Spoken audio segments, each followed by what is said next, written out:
Di bawah kepemimpinan Presiden Prabowo, Indonesia terancam kehilangan wilayah laut Ambalat.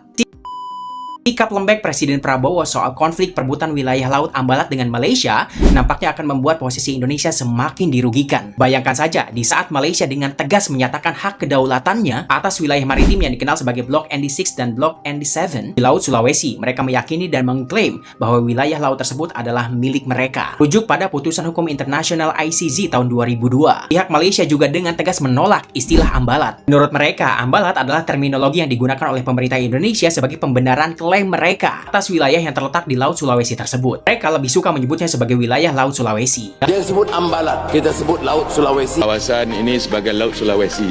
Dalam pidatonya, Perdana Menteri Malaysia Anwar Ibrahim bahkan menyatakan siap bertempur dengan Indonesia untuk mempertahankan kedaulatan wilayahnya. Walaupun minyak ini di laut dasar laut, dia masuk di kawasan Indonesia.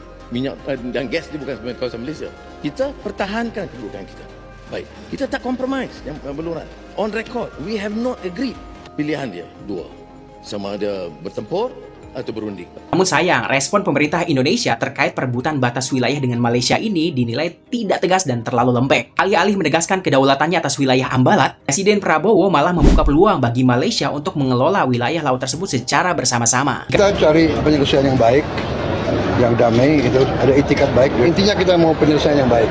Masalah Ambalat, apapun yang kita ketemu di laut itu, kita akan bersama-sama mengeksploitasinya.